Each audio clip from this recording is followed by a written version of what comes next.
Arthashastra is a complete thought, a philosophy which was constructed, written, and put into practice by Chanakya. Usually, I see startups go from startup to straight expansion. So it's like taking a sapling into a farm, like a mango sapling, and then suddenly you have fruit the next year. Is it possible? My audit manager, Pradeep Nair, for many years now, is my main coconut supplier. My CEO and my GM, Srijit Ravindran and Chandrakant Firke, they are also part of my One China journey. We are still together as a team for the last 28 years or so now, and in July, we will turn 28.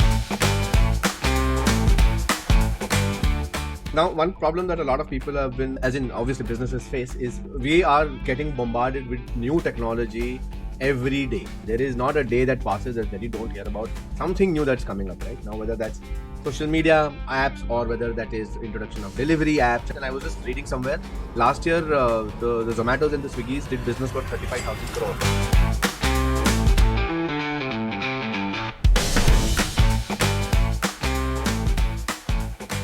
A couple of weeks ago, I got an opportunity to sit with Praful Chandawarkar, the force behind Malaka Spice. They operate on the basis of a 2,000-year-old treatise, Kautilya's Arthashastra, that has helped them make decisions about their business, about their partners, and how to operate in this highly competitive environment. This conversation has honestly been one of the most honest and exciting conversations that I have had as part of today's special. And I hope you find this of value. Thank you and good morning, Praful.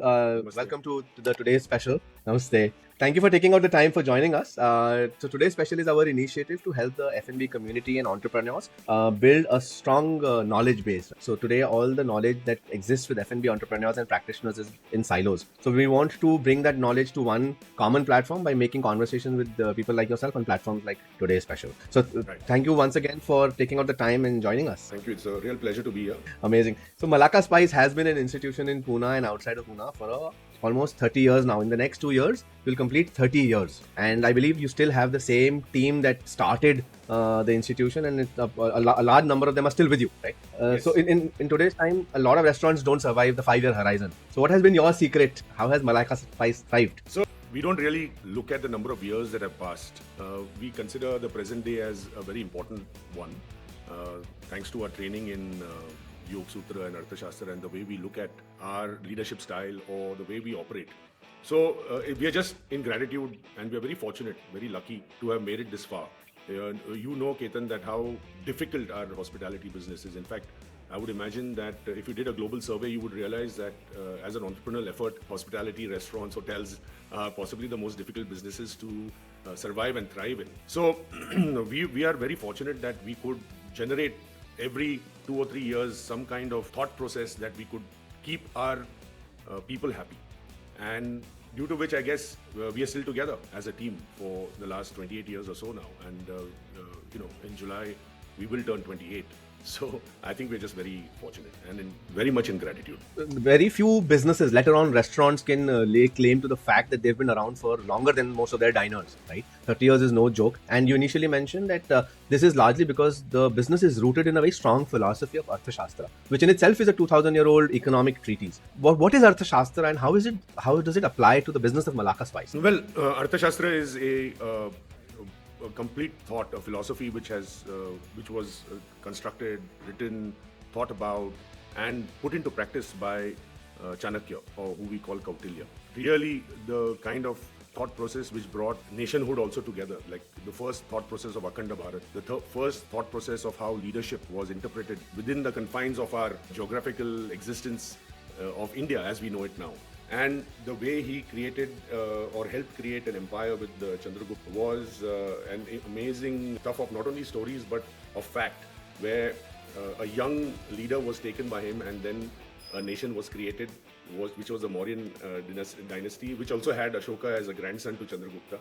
And you know the history of that. I mean, the symbols are there on our flag, on our currency notes, and unfortunately, what I've realized is a lot of us as Indians, as Bharatiyas, we don't really study our own leadership and management philosophy. That's unfortunate and true.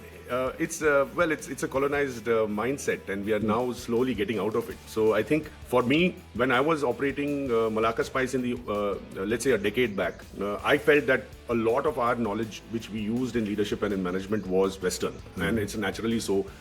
There are tons of books and theories and philosophies from the Western world, which because we speak the language of English so well, we kind of very easily imbibe those philosophies and leadership styles. But I felt something was missing. I went to so many lectures and seminars to understand it more, and then I realized that I couldn't really percolate that knowledge all the way down to our Indian crews, and we wanted people to be self-sufficient, be able to take decisions beautifully, understand the ethos of India, and also understand the situation, which is for every entrepreneur there are opportunities and there are hurdles which are all Indian. And I doubt if any American or European would be able to understand them intimately. They have written that philosophy, that thought, that those educational institutions which are great and logical, which they have in their countries, are based on what they know about their environment. We know about our environment, but we need to have a philosophy or a leadership style, and hence I started looking further into our achievers and people who had built empires and nations, and we chanced upon Rajesh Kamath, who's my co-founder at the Chiranjeev Gurukul. And Rajesh has been our guru, our acharya, who teaches us a lot of Kautilyan thought, and that we started implementing slowly into our organization many years back, and we realized it worked for us. So much so that even in our worst crisis, like our COVID crisis, for example, for hospitality, was incredibly difficult. We not only survived, but we also thrived. We took very difficult decisions easily, and it was a very painful moment for all of us, 2-3 years, but we managed to really thrive in that period. We took the right decisions, and I felt that Arthashastra and then also Yoga Sutra helped us create a better sustainable leadership. Understood. And what is Yoga Sutra and how does it work in tandem with Arthashastra? So the way I looked at it primarily is during the COVID years, at least 2019 and 2020, my meditative practices increased exponentially, for obvious reasons.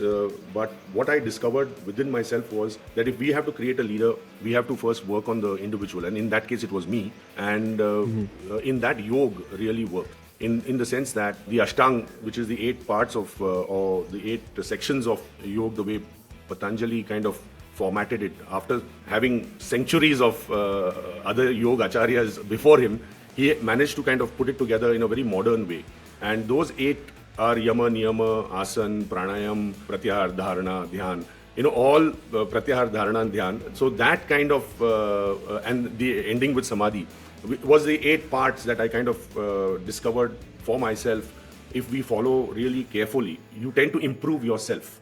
So when you improve the leader within, what definitely happens is that everything we touch also changes. So if you want change within your organization, if you want change in your environment, you got to change yourself. So when you change and you respond differently, everything around you changes. So when we study the Yama and Niyama, which are like the 10 commandments of existence, you realize all the improvements and tweaks that you need to make in your existence, followed by Asan, which obviously means exercise, right, of some sort. So whether it is stretching or whether it is any kind of exercise that you want to, you have to do it. And then there is the control of the energy within you, which is done through breath work, and which is pranayam. And pranayam, of course, is a science on its own. But when you do the pranayam, you very automatically go more within yourself. So then you have pratyahar, and then you have dharana, and then you have dhyan. Dhyan, of course, is our Sanskrit word for meditation. And then your practice is very, very good. You reach a stage of samadhi. And there are many kinds of samadhi as well. But what I felt was that if one did that kind of work, which we call now in the Western world inner engineering, or many kind of words which have been now created for this effort, which is the Ashtang, I discovered that I could improve myself in a particular way. For example, I was reasonably heavy set, and I realized through my exercise and my dhyan, I managed to restrict my consumption, and I started losing weight. I went from 113 kilos to 90 kilos. I started being more active. I started working in a different manner. So, I'm just giving you an example of what changes could happen, physical or otherwise. And this happens through real constant work which you do on yourself. So hence yoga or yoga sutras are very important for the development of the Swami. The Swami is you or the Swamini, right? Male or female doesn't matter. But development of the Swami is at the center of any activity within the Arthashastra, which is the science of prosperity. It is not an outward thing. What we do is we try and go for prosperity outside of us. It's not. The prosperity is actually within us. Everything is within us. So I thought that if I could develop a whole bunch of leaders within our organization who could develop themselves, then with that effort, everything they did would be great for them in their existence. Whether it is Malaka Spice, or it is their families, or it is their friend circles, or whether it is the sport they play, or whatever it may be. So I felt that a combination of the two, where yoga and the Arthashastra are combined together, we could form an institution for leader transformation. And that's how the Chiranjeev Gurukul came about. With Rajesh, me and my cousin Amita Menon, we founded this organization, which has helped quite a few restaurants, very bright restaurateurs and their teams in hospitality. Fantastic. So this was used in our organization, and it's still being used in our organization. It's an evolving path, and it's a learning path. Fantastic. So this sounds like there's a lot of foundational work that needs to be done before you can go big and go large, right? I think the US Navy SEALs say go slow to go smooth to go too fast or something like that, right? It sounds like you get the foundational work in place and then everything else sorts itself out eventually. Yeah, well said, Ketan. I mean, in the sense that any structure which is put up in construction, for example, needs a great foundation, right? I mean, those are the laws of physics. For example, if you have a strong base. Look at the pyramids. I mean, they've been still around for so many eons. You look at our temples within India. The foundation is incredible. So people in modern times tend not to look at the foundation. They kind of tend to move straight into the external part of life. And if you observe nature, and in yoga, when you do dhyan, you tend to observe things around you, and nature is something which is very important to observe. You will realize how plants grow into, saplings grow into trees, or how farms operate, like at Cherish Farm, how we grow our vegetables. It takes time. Even a simple radish takes 35 to 40 days to develop into a mature edible radish, and it needs time. It's nature, and human beings are part of nature. We are part of nature. We are nature, and you have to observe nature to understand yourself, and you need silence, and you need to be very still to understand it clearly. So in business as well, which is also part of us, business is not an external thing. It is a spiritual process. All businesses, whether it is Relo, whether it is Malaka Spice, whether it is Chiranjeev Gurukul, everything is a spiritual thought process, so which demands observation and stillness. So when you understand that, you will see that there is always a start to a business. Like there is a startup, and usually I see startups go from startup to straight expansion, right? Yes. So it's like taking a sapling into a farm, like a mango sapling, and then suddenly you have fruit the next year. Is it possible? No. It takes 8 years, 5 years, 6 years for the mango to mature, the mango tree to mature to give you fruit. And then the first year it doesn't give you great fruit.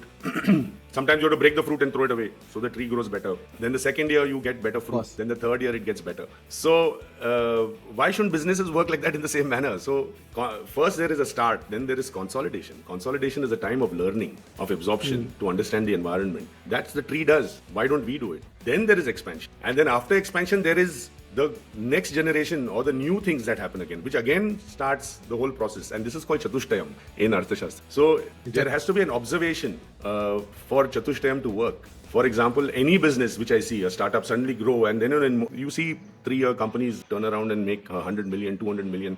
And that seems to be the way the new world works. But we are on a planet which is very, very old. And we as a race are not that old. We are a young race, a species, let's say. We are a very young species. So to put it into perspective, the dinosaurs died out 65 million years back. But they existed 200 million years before that. We have been around for 400, 500,000 years, and we're still discovering how long before that we were around, but not more than 600,000-700,000 years. So we are a young species, and we are already in a hurry to kind of change things. But if you are still and you're quiet and you're peaceful, you tend to grow within. So all growth is not external.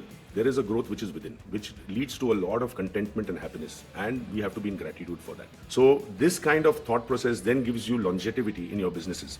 And that length of time that one has to operate needs Chatushtayam to work, in the sense that it needs the consolidation to be strong, then the expansion to be great. And we've made mistakes as well. We've also tried and grown very fast, and then we've again contracted. We've come back and we've said, no, this is not the way to go for it. So do you understand nature? You understand that you can come back and regrow. So it is a process, and a process of learning. Go slow to go fast. Yeah. Yeah, but everybody seems to be in a hurry. It seems to be the norm now. Yeah. For some reason, it's expected for you to be on a growth path, or a fast growth path, or a hyper growth path. And when there's so much noise around growth, it's very difficult to isolate yourself and say that, okay, I want to grow, but I want to grow not at the cost of longevity, like you said. What should businesses do? Because somebody who's starting up, they obviously want to grow. And it's very difficult to stay in the business of food just for the love of food, right? It's eventually a business. So what I advise people to do is go within, and you will understand automatically. You won't have to ask these questions. So sometimes in the quietude that you develop through your practice in yoga and your own introspection, you'll realize what speed your business can grow. I'm not saying that businesses need to consolidate for a very long period of time. Maybe your business needs a consolidation of only 6 months and then you can grow. But There are fast-growing trees and there are slow-growing trees. Okay, a banyan takes a longer time to grow, while a cherry tree grows really quick and develops fruit also very fast. So it depends on whether you're a banyan or a cherry. But a cherry tree is not around after 200 years. A banyan is there after 4,000 years. So you have to figure out that for yourself. I can't really comment on it, but the observations are important. For example, at Malaka Spice, we have long-term, as we know, a team which has been around for a very long period of time. And that is also thought process that we have developed, where in some cases, some of our crew members' children have come and have started working for us. So people who were young got married, grew up, their children were born, and then their children are working for us. Okay, I have my own daughter working and taking a lead in Malaka Spice. So what should be my growth period, right? What should be my consolidation? What should be my expansion? Should be in consideration of the handovers that will happen in the future. And the kind of foundational work we are doing has to be thought well. But it depends on the tree. What kind of tree you want to be, right? And you take it for that. So now when I use the word tree, I mean nature. You have to observe your nature. You have to observe the nature of your business. You have to observe yourself, and you will realize that. Going within yourself is the most scary part of existence. So, it's easier to listen to the noise, but when you really listen to the quiet within, it scares the hell out of most of us. So, once you listen to yourself, you tend to get an impression of what works for you. It is important, right? So, that observation is important. And then you take it forward. So, my advice would be observe yourself. It's difficult. And then you start understanding your own business. Don't do what, if you are A and someone is B and they are doing something and you are trying to follow that same path, may not work for you. What works for you, you will find out on your own, for yourself. We are all entrepreneurs, and we are in this, as you rightly said, in a very noisy environment. So try and find that stillness within. And inside it's not noisy. All the thoughts go away, and then you observe, and you understand how successful you can be in business. Coming back to this, you got started in Arthashastra and Yoga Sutra because you were curious and you had some questions that maybe the larger and available and popular philosophies or strategies were not answering. So if somebody wants to get started with this, how do they get started? Do they need to look for a guru? Is self-study sufficient? So we made it a little easier at Chiranjeev Gurukul, where we have 2 courses. The first one is called the Prathamik course, which is the foundational course. And then we have a Madhyamik course, which is like a middle course, if you want to call it that.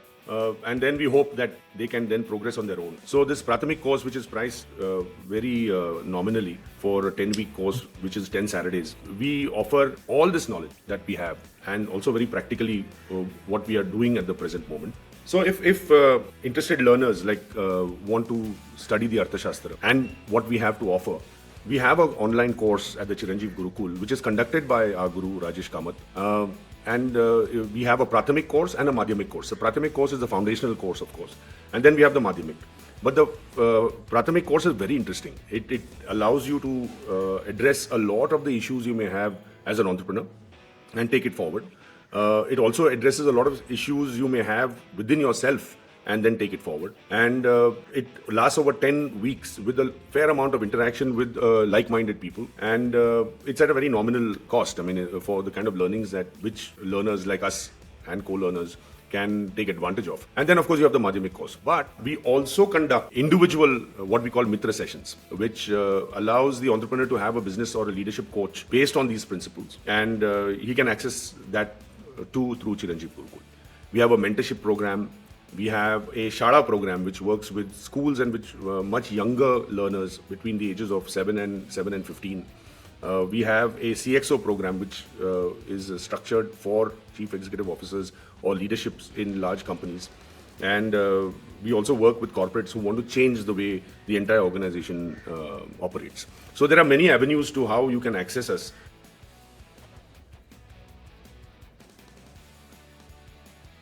So the Prathamik session works over 10 weeks. So it's one Saturday, so it's 10 sessions literally. But there are many leaders who come to us post that and they want an individual Mitra session or a coaching session from Rajesh, or they want mentorship. So we have something called a Vriddha Sahayog program, which Vruddhapa Seva is primarily something that even I treasure, that whenever I hit a hurdle, I go to a person who not only, the Vruddha kind of indicates that he may be an older person. It's not that. It's the person which has domain expertise or has faced similar problems in that. And we go to these people and we learn from them. We actually ask very structured questions and try to solve our problem statements that we may be having So we have a formal thought process like that as well. We have a Chiranjeev Gurukul community as well, which has more than 400-500 members right now. And we work daily on many different questions that are posed on a regular basis. So there are many activities at the Chiranjeev Gurukul which you can access if you want to learn about how to improve the Swami within you. Understood.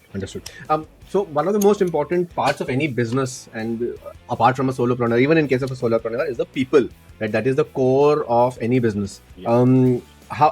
And Arthashastra emphasizes having the right people in the right roles. At Malaka Spice, how do you, and Malaka Spice, Cherish Farm, Chiranjeev Gurukul, all the businesses that we have, how are you making sure then you identifying, training and retaining the right talent? And that this is testament to the fact that you have a long-serving, long-vintage team already in place. So what has worked for you in terms of making sure the people want to stay with you and they're the right people? Because retention has become one of the biggest issues that this F&B businesses face today. Yes, so we have an internal training program which actually brings the Arthashastra to our leadership, our management, our middle. I mean, basically, we don't have too many hierarchies, but all the people who are taking decisions, including whether it's a host on your table or whether he's or that person is in marketing or in human care. We don't call it human resource, human care. Yes. We kind of train regularly on that. But the people are important, agreed, right? So we learn that very importantly, we need to keep the Praja happy. Now, what is the Praja? So, if you look at the Praja in very typical terms, it could mean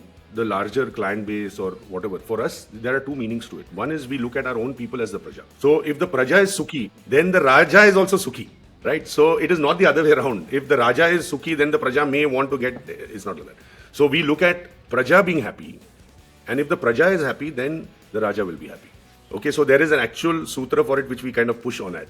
Okay, and we even give it acronyms and stuff like that, so people can remember it. But in real terms, we look at the Praja not only as our own people and also our client base, but when it is both of them, since people are important, we are not in anything but seva dha. So we are only, our dharma is seva. So we are in the seva of that Praja. So if a human being walks into Malaka Spice, our attitude towards them is seva. It is not about how much APC, that is average per cover, will that person make, or how much money will we make in sale. It's not about that. It is how can I help you? How can I be of service? How can I enhance your experience today? And this is at all levels. For example, it's not confusing once you understand what Praja is. For me, Praja at Cherish Farm is the soil, not the people who visit it. You understand?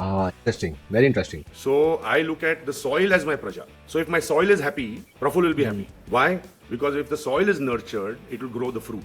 It will grow the herbs, it will grow the vegetables, the trees will be healthy. So all my effort is in the soil. That means the seva is towards the soil. I'm in the service of the soil. So that is my Praja there, for example. So Praja, typically everyone says, oh, it's the people around, or it's not like that. There is a whole bunch of activities that you need to focus on, but all of it is based on the purpose, the dharma that we have within our hearts. And in our case, as human beings, we should be in service. So I have a charity foundation. We have a charity foundation called Live Life, Love Life Charity Foundation, where our Praja is patients who are suffering from cancer.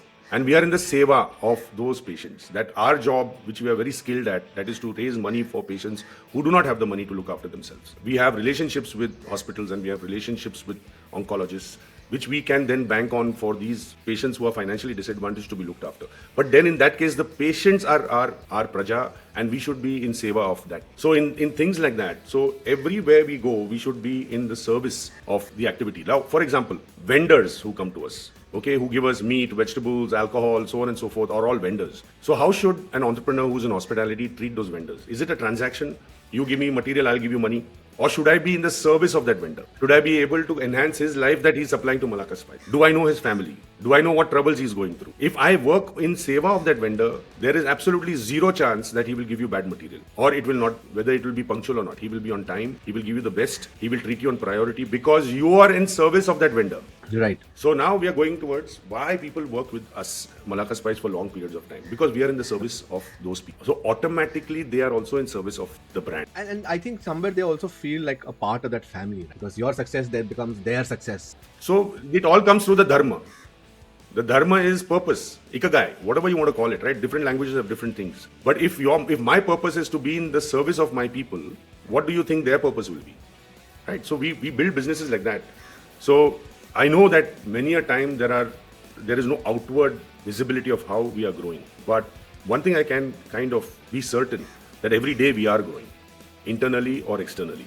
But all of it is one. So actually it's all internal. Right. right? So internally we are growing. So what happens is that if you are, why do people not leave us? Is because we are in their service. This is a very clear title that you can put, and then all these explanations that I have given earlier can be thought about. Right. And I'm sure this is not just restricted to your internal praja, but it translates also into customer service, guests, and anybody who, even vendors, anybody who touches or has a stake in the business for whatever purpose, right? So has experience. Yeah. So Acharya Kautilya had a thought process called Saptang. Okay. So we already touched upon the point of Swami. The Swami is a central part. It's a circle, right? It's circular movement. It's energy. So in the middle there is Swami. On the next circle is Amatya. Amatya is your collaborator, your worker, your leaders who are working. Suppose I am the Swami and I am the founder.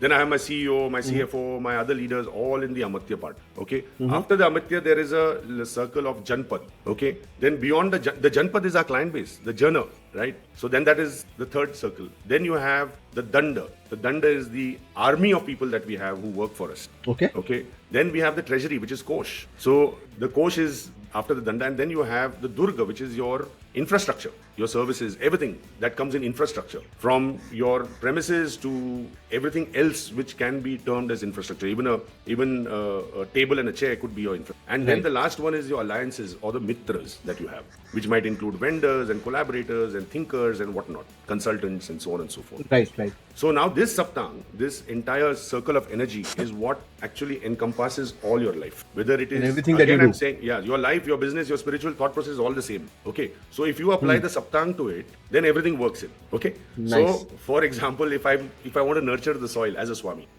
then I say, who's my Amatya? So it's my team of farmers, right? Then you look at the Janpad beyond that. What could be your Janpad? Right? So there's a whole, which if you are in the prayer of your soil, in the service of your soil, you use your Saptang daily in your Dinacharya, that is in your everyday activity. You use the Saptang as your base. And what that does is it creates an entire ecosystem of work, starting with your own development to the outward circle of your mitra, which is the last. So then you can interpret in every way who your Janpad is, who your mitras are. And if the subject is the service of soil, if your subject is service of a human being within Malaka Spice, then again the Saptang can be used in your Dinacharya. Interesting. I have this beautiful diagram that I've kind of just caricatured while you were talking, 7 circles. And it absolutely makes sense, right? That you need, they always say you need a village to grow a child, right? So it seems that this is rooted in a very strong foundation of making sure the Swami, of course, which is you, and then the progenitor of the business, and the infrastructure, and the people, and the ecosystem, and everybody around is aligned. This is how you build a business. This is how you build a family. This is how you also build a nation. This is how you also build an empire. Yes. Based on this, right? We have stopped thinking in terms of empires. So an empire which is benevolent, we've always been. Bharat has always been an empire which has been benevolent. It has only spread knowledge, from Buddhism to Sanskrit to mathematics to astrology, not astrology, but the study of space, to medicine. Everything we have just given away as part of our knowledge for the entire planet to benefit from. Right. So we have to first, now in post-colonial years, we have to first build a nation. We have to use the Saptang, the development of the Swami and so on and so forth, and build that nation. So for that nation to be built, we need to be in service of our nation, service of our people. So if I'm an entrepreneur which has a small business and I'm developing my nation, so I'm in the service of my people. So it's all natural. It is not something that you will need to read about and learn after a certain point, because you're already learning when you're going within. And all these observations will come without books at times. It will come from your observations. All the knowledge is not in the books, primarily because someone else has written it to begin with. So it is their observation that you are studying. Where is your observation? True. It's true. And that only comes from silence. And that comes from stillness and silence. And it's a lot of hard work and it's scary work. But one has to do that constantly, every single day. And you may not see the light at the end of the tunnel, but you have to have the faith and the belief that one day you will. And people have. Sometimes you're lucky, you see it really quick, you become aware really quick, but sometimes it takes a little longer. But you have to have the faith and belief to do it every single day. That's your Saptang. So every day you have to work on yourself, every day you have to work with your Amatyas, every day you have to work with your Janpad, every day you have to work with your Danda, with your Kosh, every single day. And that's how you build businesses. So why we teach restaurateurs in the hospitality space about this is primarily because we are in the most difficult business, as you see. Mortality is very high. So if they learn this at a very young stage, when that human being has one cafe, don't you think that person will then learn all the principles of how to grow it and take it to the next level? Right. So that is what is very critical in what we spread the knowledge to young entrepreneurs, to young children, to now develop thinkers in leadership in large companies. We keep doing that. So everywhere, whatever we do, we are in the service of the nation. We're trying to build a nation. We're trying to build an empire. But an empire doesn't have negative connotations. It's not the dark empire. It is the enlightened one, the spiritual one. Absolutely. And the foundation work has to be done. I think this is one of the least focused aspect of starting any business, the growth of the self. Yes. So if the entrepreneur doesn't develop, how will the business develop? If the entrepreneur doesn't grow, how will the business grow? Right? It's quite obvious. I see. Oh, fantastic. Now, one problem that a lot of people have been, as in obviously businesses face, is we are getting bombarded with new technology every day. There is not a day that passes that you don't hear about something new that's coming up right now, whether that's social media apps or whether that is introduction of delivery apps and partners or changing consumer behavior, largely post-consumer behavior, right? And I was just reading somewhere last year, the Zomatos and the Swiggies did business for 35,000 crore, right? That's so much food not being made at home or people eating out for whatever reason, right? How does Arthashastra help us deal with or manage these relationships? Because sometimes it's a tenuous relationship, especially when it comes to aggregators and restaurateurs. Sometimes it's something you need to do because everybody is doing it. So the aggregators primarily are looking to, when they started, they were looking to enhance the food space in terms that restaurants could then be connected largely to dining out public. In the Zomato started off as a reservation company in 2009-10. And they would also give the review system or the comment, the feedback system was so good that we could actually improve. And of course, we got additional business into the restaurant and stuff like that. Things started changing when they got into the home deliveries, and then a certain, just to survive, India is still a developing country, and the average the average volume of sale or the orders, the value of the orders is not very high. So certain techniques and strategies were used for them to improve and not suffer too much and be able to raise a lot of money. So the process got a little more, friends became predators. Let's just put it like that. So Mitra became a Mitra, or Mitra almost became Shatru, because the purpose changed. My purpose was still is to make the best food that I can deliver home. I existed before Zomato and Swiggy, and I delivered food home then also. We helped a startup like Tasty Khana develop and then eventually sell into the market and make money. The founder Sachin is still working with Malaka Spice. I feel that our purpose, our dharma of giving hot gourmet food home is still there. But I don't think Zomato's dharma or purpose is aligned. So at least in the Arthashastra, it teaches us to understand who your Mitra is and who your Amitra is. They may not be Shatrus, but definitely Amitra, where the alignment with the restaurant fraternity doesn't exist as smoothly as it should. No stopping us from aligning well in the future. So that is always the attempt. So we are always trying to turn them back into being Mitras and work together and try and improve it. But the Arthashastra allows you to be clear on who your Swami is, who your Amatyas are, who your Janpad is, what your Durga is, what your Kosh is. And Kosh is the treasury. And who your Mitras are. Are your Mitras helping you with your alignment to your dharma and to continue on your path which you have chosen, or is it kind of taking you somewhere else? So the clarity comes through Arthashastra, and it allows you to respond better. Understood. And so they're not part of your Saptang. They are a different entity altogether. No, they are part of my Saptang. They are part of my Saptang. They are Amitras, the outer circle of Mitras. But when they are Mitras, they are part of my circle. Yes. And when they are out of that, then they are Amitras. Then they're not part of your circle or Saptang. So you have to bring them back. We have to bring them back. So we have to find a way to work where they enhance our Janpad. They are there as Mitras to enhance your Janpad. That is your client base. To increase your Kosh. That is your sale. They are there for that. But if they are not doing that, you understand that they are not part of your ecosystem or your dharma or your development. Then you have to take steps. You have to respond in that manner. Right. And how are you at Malaka Spice dealing with the problem or approaching the problem? So we work with them in areas where they are not difficult for us to move away from our dharma. So for example, we work with them in the discovery space. We give our ads for home delivery. We make sure that our home delivery is done by them as a logistics partner. We still cook the best food, which can be delivered safely in 20, 25, 30 minutes, and it can be eaten hot. All that we do, right? So in those areas where they are willing to help us, we work with them. But if there is a strategy that they employ which doesn't work with the purpose of Malaka Spice, we don't work with it. Right. So it is more of a coexistence rather than a very tightly knit. Well, they're part of our ecosystem, so there is absolutely no issue with our existence or their existence. There is no issue at all. But Understood. if we align, it'll work better. If we align, it'll work better. So the way I look at things is that the Janpad, the home delivery thought process that clients that we are servicing and we are in the service of, we make sure that they don't get into the Pune traffic at all. They are sitting in comfortable clothing. They are enjoying the beverage of their choice, and they are watching Netflix on a very big screen. And it is our service to make sure that we deliver that food on time, hot, well packaged, beautiful packaging with the right environmentally friendly bags and everything is delivered to them. Now that's a service. So the cost that comes from that has to be marginally higher than dining out, is all I have been telling Zomato, right? The privilege cannot be at a discount. I am sorry. No, absolutely. And discounting eventually does not help anybody. It's a good way to get a customer in, but it does not drive sustainability. And that's what I've realized. I've seen a few favorite restaurants die because discounting. Correct. And then, I think I realized that that's not worth it.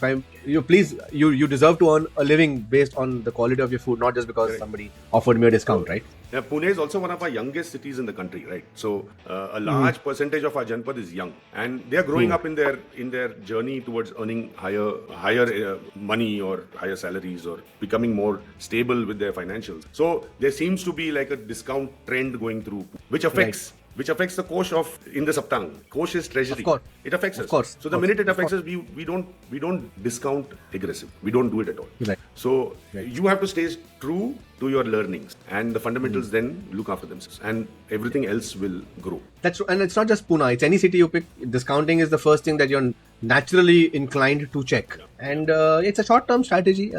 We don't really go promote it or anything, but it's just something that we've been so habituated to. It's become like a habit, right? But yeah, we'll need to break away from it. Absolutely. Okay, so as you approach the 30th year milestone for Malaka Spice, how are you preparing the next generation of leadership to stay with this foundational principles that you have worked so hard to establish? So in the Arthashastra now, we believe samasta jana kalyanam nirantram. What it means is we have to spread our prosperity to the largest number of people continuously or in perpetuity. Okay, it is not wealth that you keep for yourself. So all my top leadership for years now, for 5 years, 6 years, or in some cases even 10 years, we've been encouraging them to have an entrepreneurial intent with our support.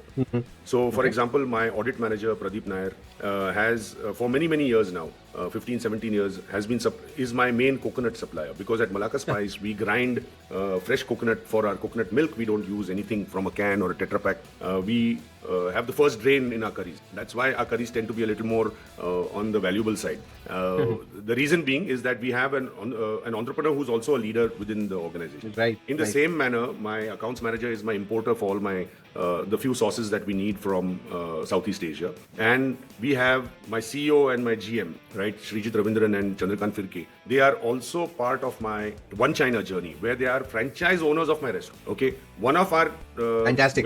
One of our vendors, a Mitra, who gives us chicken for the last 28 years, is the third franchisee for One China. Wow. So what does it say? Can I be of service to you, where I can see that your entrepreneurial journey starts, at the same time you work with us and you have a retainer with us, and you get a shot at earning unlimited potential, where you can then grow a business where your children may want to work within. So Srijit already has 2 restaurants. Sanjeev Punde, gentleman who serves chicken to us, has one restaurant. They have ambition to grow. They have ambition to grow. Can I help them with that? Right? Can I help them? My head chef, my major domo, the main guy who's been with me for 24 years, is my fishmonger. So he supplies fish to Malaka Spice. But do you think he will bring in? Bad fish if his kitchen is going to turn out? And do you think he will kind of try to cheat me on the pricing or whatever? I mean, what are the chances? So and what are the earnings that he makes? Because we know we consume a lot of fish or prawn, and he brings that all in, and he makes a living from it.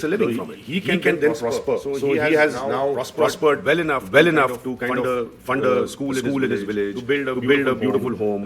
His children speak 3 or 4 they're multilingual, including English. Why am I an entrepreneur? I am an entrepreneur because I can spread the prosperity. I'm unique in that sense, like you are, Ketan, and so many entrepreneurs are unique. But isn't it our job then to make everyone around you prosper? Or is it that I should keep all the wealth and build 5 holiday homes, which I can't go to, wear expensive clothing, buy expensive watches? I mean, all that rubbish. The thing for me is that I've reduced my consumption. Okay. Now I wear only a limited number of clothes. I eat once a day and I exercise a lot and I sleep well and I meditate well. And I have a lot of friends, okay? So who I can help. So I think my life is full and it's content and it's full of gratitude. That's so so nice to hear. Yeah, but the Acharya teaches us that if you are a king, if you are an emperor, then make sure that your prosperity extends to the largest number of people in a sustainable manner, in all perpetuity. That means till end of time. It only brings happiness to you. It brings challenges as well, believe me. Teaching them to be entrepreneurs also will bring the same entrepreneurial hurdles that they will face, but they have the Arthashastra to learn from and to improve. Right. I mean, I don't know about anybody else, but I am walking away so inspired from this conversation it's inspiring me to be better, to do more. And I hope this conversation also helps a lot of other people looking out or who are at a crossroads in their life and want to find the right thing to do. This has been fantastic. How does somebody get in touch with you if they want to get started on their journey with learning on this Arthashastra approach to living? Yeah, so the easiest way, Ketan, is to get onto our website at www.malakaspice.com, and Chiranjeev Gurukul and everything is available with links, so you can just get onto it. It's all the activities that we do, whether it is from the charity foundation that we work in the cancer space called Live Life, Love Life Charity Foundation, whether it's Chiranjeev Gurukul, whether it is Cherish Farms, whether it is Malaka Spice, One China, and we even have an asset-light business where if people have large farm-like properties with great views and stuff like that and have built rooms and restaurants and then cannot manage it, we bring in the same thought process, which is the leadership process, management process based on the Arthashastra into those properties and help them prosper. So the whole point of this existence is to improve the environment around us and to work in the service of our nation. Fantastic. Thank you so much for spending the time with us, Praful sir. This has been one of the most satisfying conversations I've had this year. Thank you very much.